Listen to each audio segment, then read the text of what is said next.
Are live on our side-by-side channel. Hello, everybody. Hello.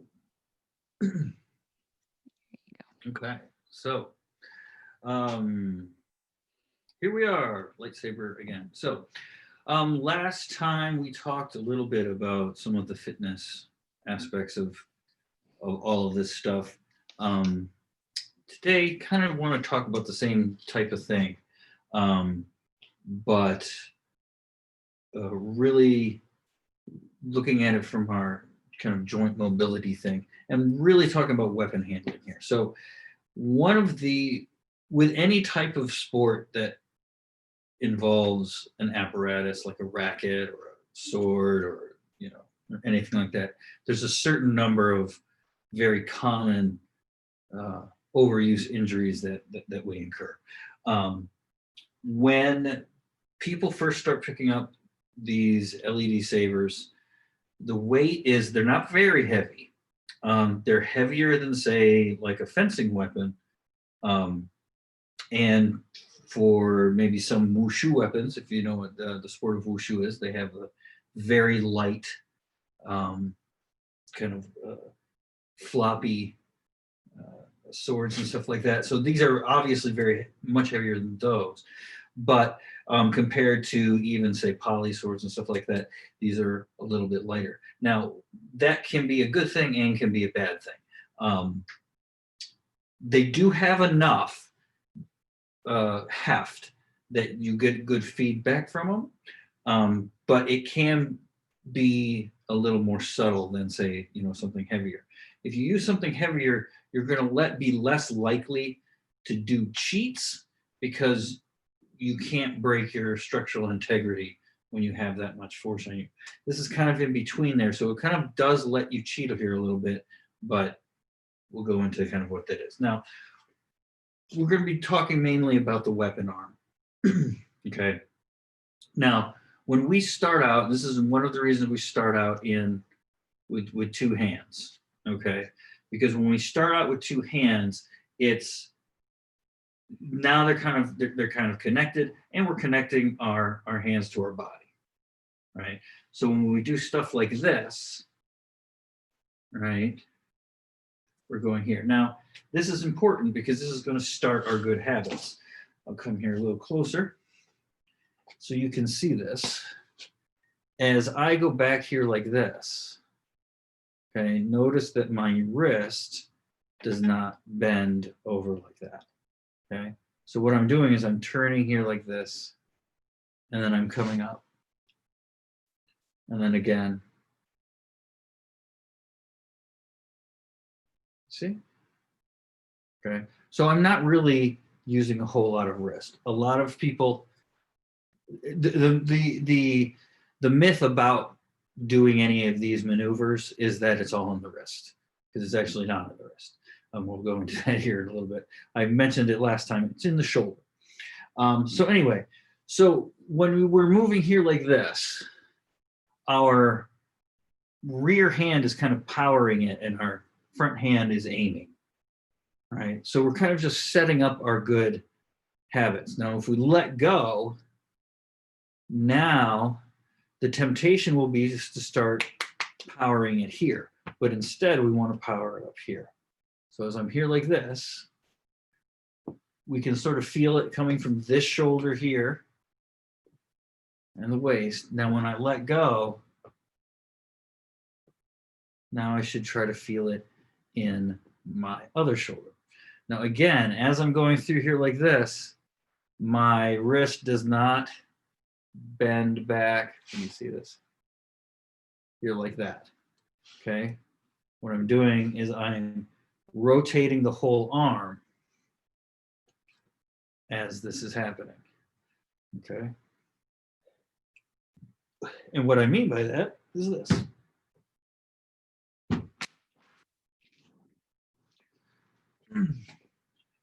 This pronation and supination of the hand. Okay. This affects what we do quite a lot. Now, when we're holding a weapon, I won't turn the blade on so you can see. So here we have our supine position like this. and then we move into prone. Okay, now that immediately starts a movement, right? Now this is one of the movements that we take from our spheres, right? Here, so more here, if I do chromosphere like this, okay? But really, I'm not doing this. I'm doing this. So if you look at my sleeves, it's almost like I'm trying to turn my whole arm in my sleeve, right? Now, when I'm holding it out like this. Come closer. Okay. You see how that is. Handshake grip, sometimes they call it. Now, there is something in the Chinese idiom of brush grip, which is basically, if you've ever seen calligraphy brushes or whatever, you kind of hold them upright like this, right? And so it's sort of the same idea, except a little bit more spread apart. Whereas in a handshake, it's going to be here. But they're essentially very similar, okay? Like that.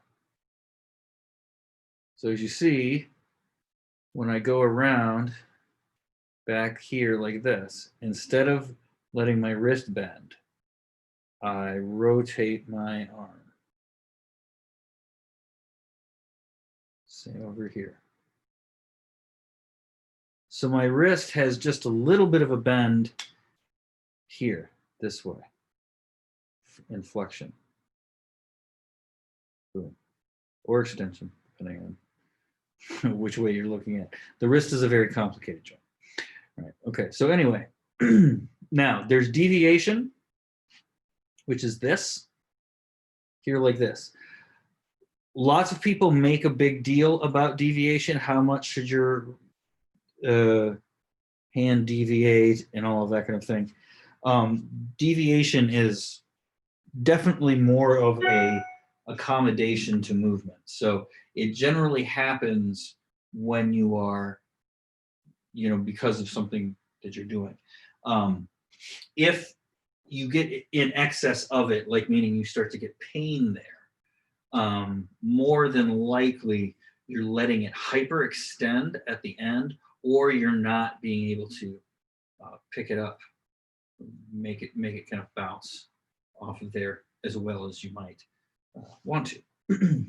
Okay, so if I'm stopping it here like this, and I'm letting it go all the way to here, and I'm trying to stop it, that's going to put all of these tissues under tension, right? And they're going to press up against the bones and all of that. And so any movement and all that is going to put a lot of friction on that surface. And that's what's going to cause overuse tendonitis, that kind of thing.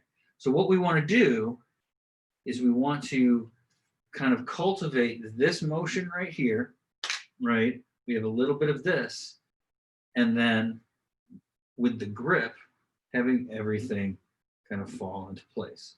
Now, you can have injuries here of the elbow too. The biceps femoris. The tendon crosses right here. If you get tendonitis of this, it's often called tennis elbow, but it happens in any racket or, again, swinging accoutrement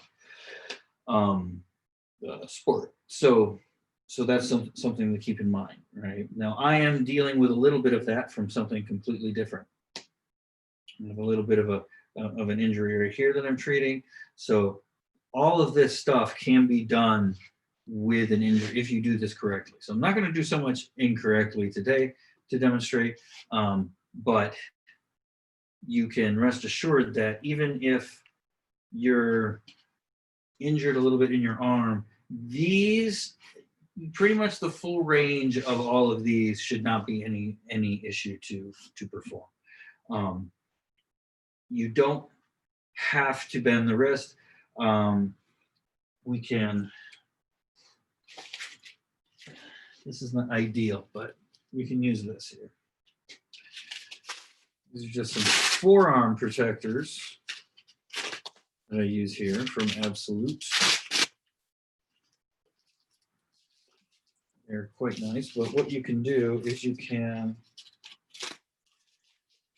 try to get this here. Okay, so now I have effectively, okay, so I can't really bend my wrist.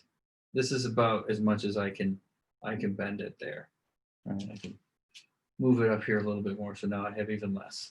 Okay, now even with this brace on, you see, I've got the full range of my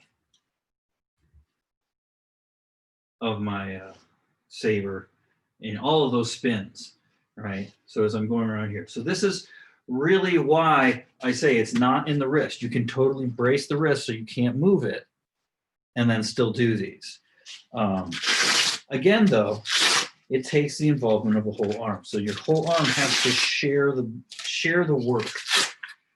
And that's really where the overuse injuries, especially if your weapon arm, are going to come into play.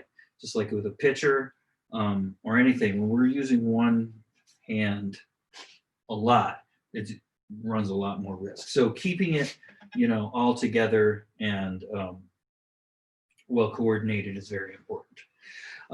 Okay, so again, now I mentioned here when we're doing the pronation, supination of the hand, right, with the Saber. Okay. This then translates into our guards, and that's really what our guards are basically being able to reorient our body so that it can maintain its structural integrity, right, in these particular positions. Okay. So there is a waist component to this guard, right? There is a arm, there's a shoulder, all of that. Everything is fair game here. Now, when you're up here, say in full moon, okay, you're essentially in this position. Okay. Not totally prone, but rotated to a pretty extreme angle this way. Okay. Now, when you go to the other side, you're kind of doing the opposite, where the thumb is going down. Okay. Now, notice what that does to my body. Okay. So this is going to be an inherently more difficult one to hit. Now, when you're holding your weapon, you can feel where you might be weak. What's going to be easy to deal with, what's going to be difficult by the way you hold it there. Same thing down here.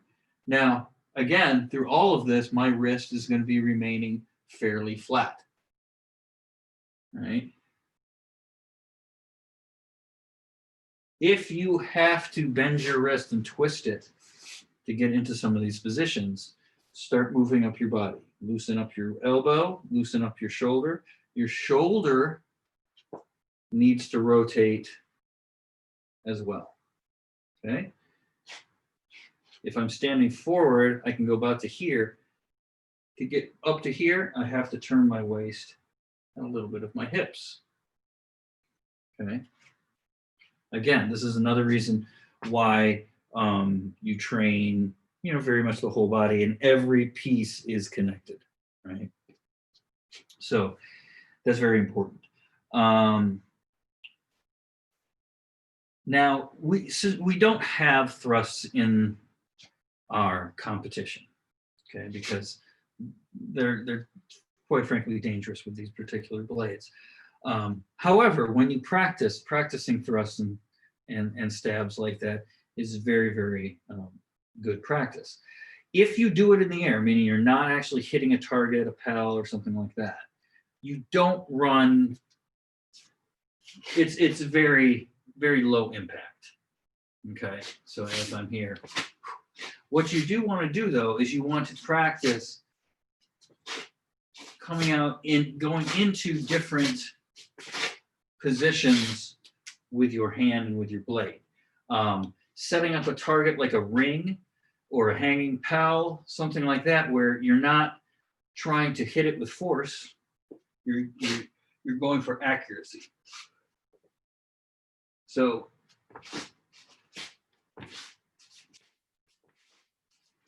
and then each time you go through there, you're using a little bit of a different angle, right? Just like that. Now, these are things that you want to bring into your practice as much as you can. But as far as keeping everything working well, having the grip on your saber or on your weapon to be loose and changeable. You want to keep all your fingers on it, right? So when you start out, just let it rock in your hand like this. You can feel it, right?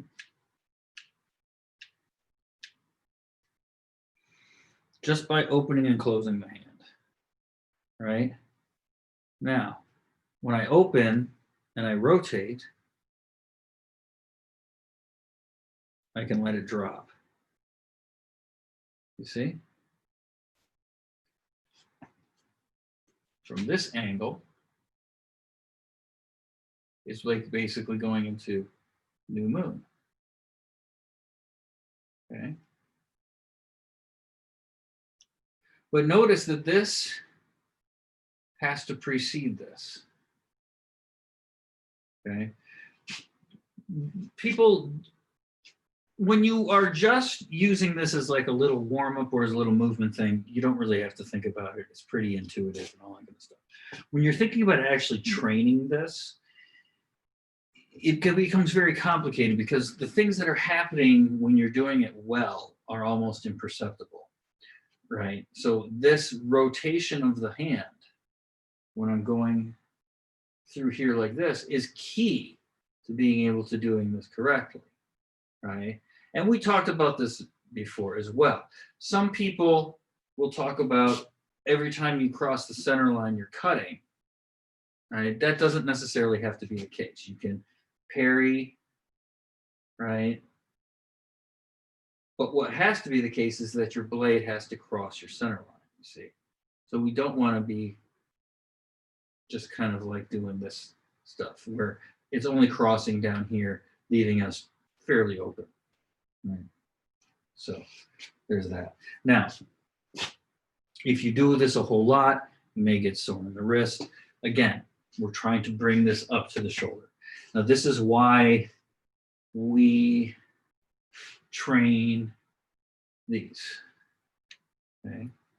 These are going to be very, very important. And if you're getting pain in the wrist, you want to move back and you want to start doing these, or major orbits. Okay, major orbits are really accentuating the shoulder. Right? When we start doing the minor orbits like this, we want to keep that motion going in the shoulder. Right? The more shoulder I get in it, the faster I can go. Right? It's not a matter of using my arm in there, but it's a matter of getting this to rotate and all of that. Okay, but again, we want to get this rotation. Okay, the wrist stays flat. If we cannot keep the wrist flat when we're doing those minor orbits, we got to reach back to our base technique, which is this.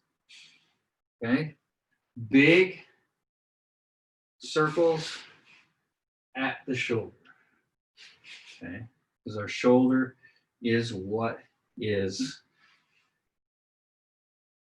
making all of this possible, really.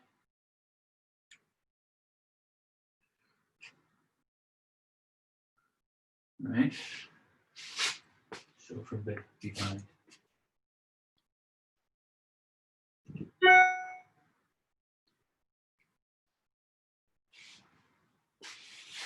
There. Okay. So there, it's getting this, not doing this. Okay? Very, very important.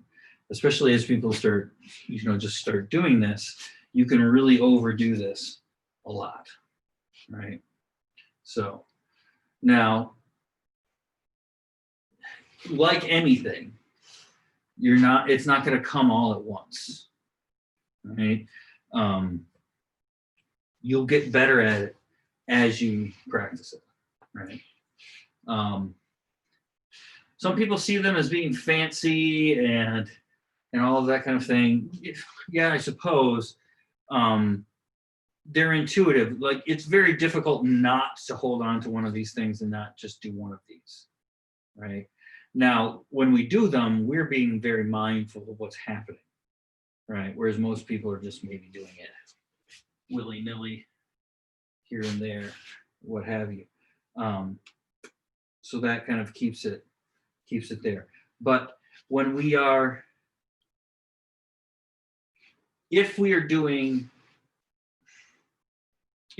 these types of exercises, right, and we're training, the purpose of them should be accentuated so that you're getting the most out of them.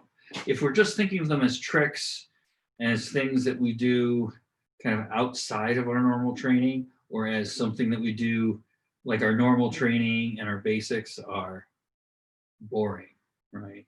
Instead of saying, okay, we have our basics, then we have this, because this is a basic. I don't want anybody to like just blow by this just because. But it has a specific purpose that we're trying to do. And really what it is this orientation of the arm. It's trying to dynamically change positions, you see, from here. So now look, I can hit pretty much all of these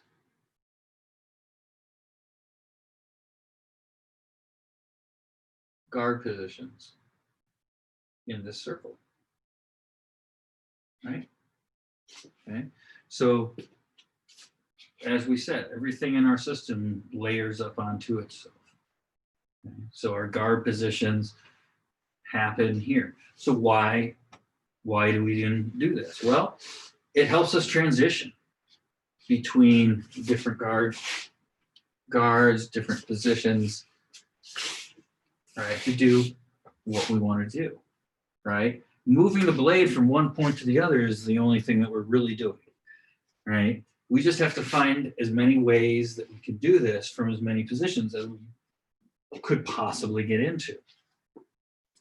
That's really the purpose of much of the drilling and much of the form work and stuff like that, is just to do that, just to practice these particular things so that they become innate, and these principles happen in your body so that when you get into an encounter, in competition, self-defense, whatever have you, this is just the way you operate. It's not something that you have to think about. It's not a mindset that you have to orient toward. It's just going to be the type of reactions that you have are going to be based on these criteria, right? And that requires you to, be very mindful of the practice. So when we're going through this, right, what we're really trying to do, what we're trying to focus on, is we're trying to move the work outside of our arm, back into our body. Oops. I am in a very low, low ceiling here. So people who are practicing in small spaces, I understand. Okay, so anyway, so moving the work out of our arm and into our body is one of those things. Now, when you get to the point where you are keeping the arm very still and moving through there, that takes a little bit of work to get things going. But generally speaking, You want your core to be powering everything that's happening. So that when I even do just a wrist thing, right? The wrist is moving not because I'm powering through the wrist, but I'm powering it through the core, right? The wrist is nice and loose, so basically the movement happens there, right? I'll try to exaggerate this a little bit. So as I'm here, you see, there's this kind of shake, right? It's very, very slight. I can come up maybe closer. You can see a little bit, right? Can't go this way. I'm gonna hit something, but anyway, so you can see this, that again, we want to bring things to the body, right? Our arms and our extremities can be loose, right, and reactive, okay? And that's how we want them. So that all they have to do to go a little bit faster is they don't have to go to their maximum amount. They just have to add a little bit to the inertia that's already innate in them. And if we can impart that inertia through our body, that's going to be the best thing. So when we're doing these orbits, it's not just a matter of, oh, well, I want to do some spinning and I want to do some fun, right? No, there's some serious principles going on here. Plus, if you're doing this and you're getting pain in the wrist, it means that you're not moving enough from the elbow and from the shoulder. You're not connected to your body. All of that force is going into your wrist. Move back to these guys right here. Okay. So in that way, you can you can more easily feel the connection between the body and what's happening in the weapon, right? When we get to here, it's here. Now, when we get to form 3 and form 4, we're going to be using this body motion and integration specifically. In form 3, we're going to use it as a way of defense, meaning we're going to be able to flow into new positions, have new angles, protect ourselves from new angles and all that kind of thing. And then in form 4, we're going to use it to produce power, right? To produce striking force, right? The method is essentially the same, but the object is a little bit different. So just like if we're doing the stab versus the tag, right? The motion is essentially the same. What's different is what point is staying still and which point is moving. In the stab, the tip is staying still, and in the tag, the hilt or hand is staying still. Just like that. Yes, so anyway. Yeah, so that's what you have. So when we have our form 3 stuff going, we are here like this, okay? And that's when we're using these as parries. So what I'm thinking about is I'm thinking about going here to cover myself, here to cover myself, right? Staying nice and close to my body, right? Boom, boom, boom, boom, boom. There we go, right? Now the next one in form 4, we're going to use that same idea, but we're going to, see? Now, in the movies, in video games, that kind of thing, form 4 is considered acrobatic and all that, but it still works in this way because when I'm trying to impart force this way, say, across, right? It's the same mechanism and it's the same muscle groups, patterning and everything like that, that happens if I jump and turn, right? So jumping and turning very good. Obviously, if I had more room, I'd jump higher, but that kind of thing. So things like butterfly kicks, you know, tornado kicks, all of these kind of fancy, I shouldn't say, I can't, I'm using that word too much. All these kind of like performative things, things that are spectacular to look at. These jumping kicks and spins and flips and all that kind of thing. That does have some manner of practical application, again, in the abstract, right? We're thinking about things like planes of motion in the body and all that. The same thing happens here. Now, we are only talking, I mean, right now we've only kind of covered a little bit about the spinning, but mostly Form 1 and 2, right? But like I said, Form 1 and 2 contain pretty much everything you need. When you're doing this and you're thinking about it in Form 2 terms, you see, now I'm going to go up to new moon, down to half moon,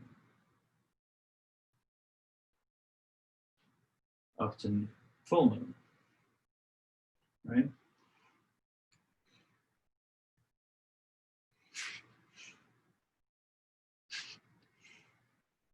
You see, so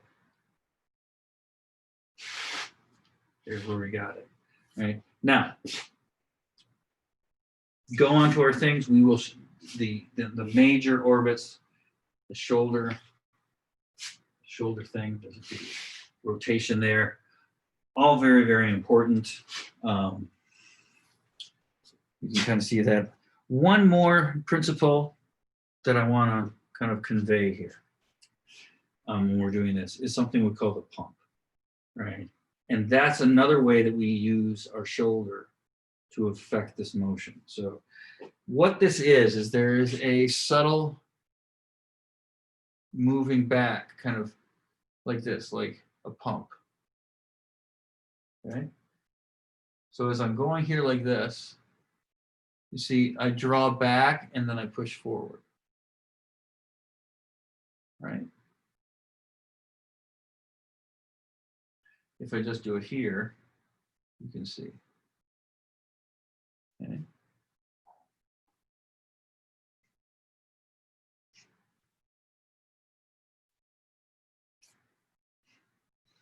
Notice what my hand is doing. Here, all right? Boom.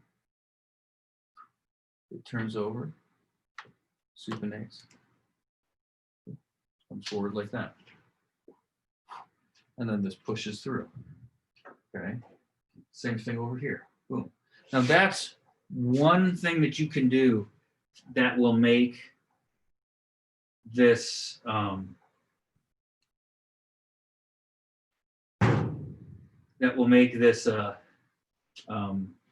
less likely to be popped out of your hand.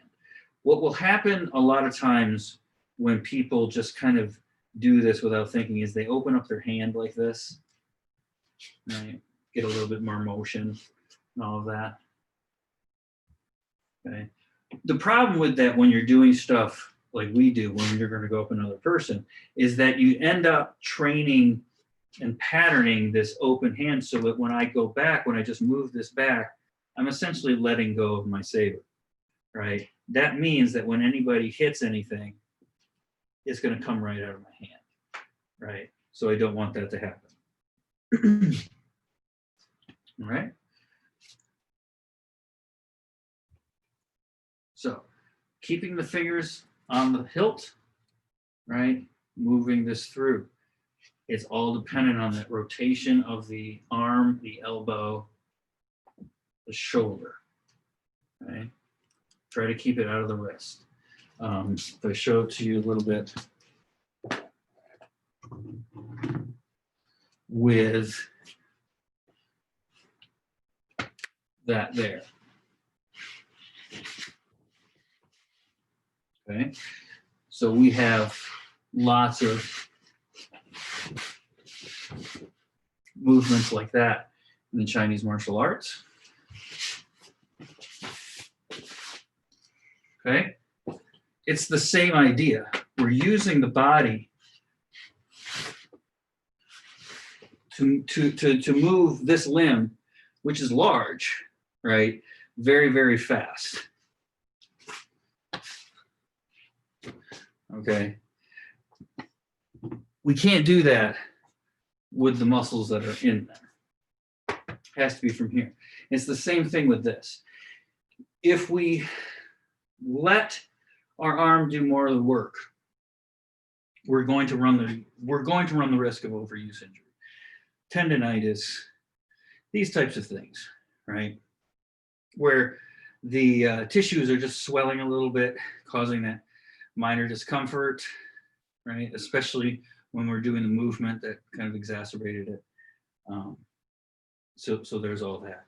Now, just doing these things and practicing these types of techniques definitely help. Like we said last time, using one of these guys to shore up your wrist, whether it be with these,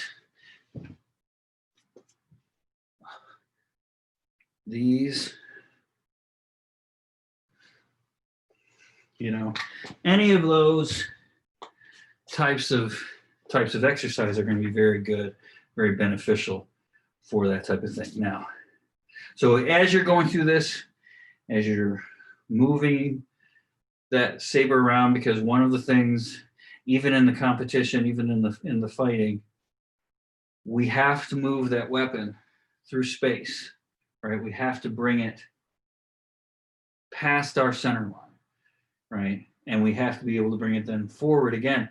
And the best way to do that is to find arcs that do not have to be interrupted, that can go from forward to back, back to forward without thinking about it.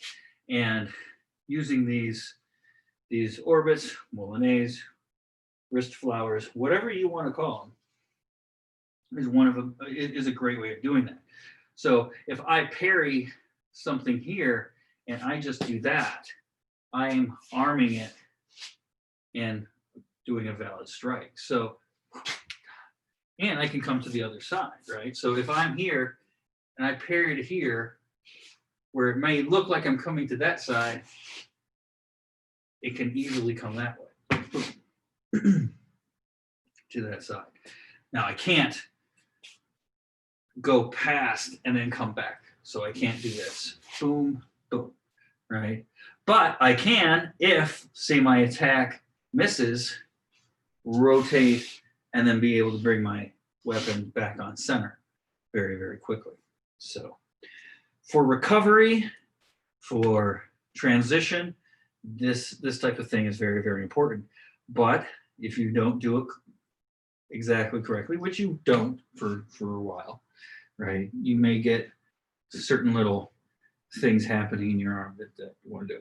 If something like that happens, how do you treat overuse injuries like tendinitis and things?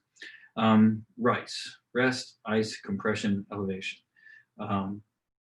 Take some Advil or some ibuprofen if you can. That will accelerate the anti-inflammatory process. But yeah, ice it for about 10, 15 minutes at a time, not any longer. Do it a while until the swelling reduces. And then, of course, limit your motion in those planes of motion that hurt it, right? So rest, ice, and then use your ace bandage, something like that. Put some compression on it, right? And then keep it elevated as much as you can. With the arm stuff, not as easy as you can, but like if you're sitting down or whatever, maybe try to put your anyway. That should be pretty intuitive for most people in any type of athletics. since we should be preached to that. We should be being preached that a lot. But anyway, yes. So that's how you do it, how you would kind of take care of it yourself. Anything that goes beyond normal, just discomfort and all that kind of stuff, see your doctor, if it persists. Anything like that. But 9 times out of 10, pain like that is caused by a movement compensation within something that you're doing. So finding where that is, right? If it's, a movement problem that you have while you're doing that, whether it's when you stop, these are all things that you have to kind of keep in mind. So doing the spins, yes, it's fun. It can be fun. There is a work aspect to it. Try to work on it. Try to get the stuff up into the shoulder. We don't want it down in the arm, down in the wrist, right? When things are moving from the wrist or moving from the elbow, those joints are very loose, right? So there's no tension in them when they're moving, and that's the important part, right? So if I'm keeping my wrist moving, everything else has to be tight and kind of moving very small in there. Okay, well, that's all I had for today. I don't know if we have any questions or anything. No questions so far on our channel, but definitely we enjoyed our session today, and thank you for showing us all the exercises that strengthens the arms and body, as well as how to prevent its injury. Thank you, Chad, for that. Yeah. Yep, very important for weapon stuff. Beautiful. Thank you, and can't wait for next week. See you guys next Tuesday for our session. All right, we'll see you then.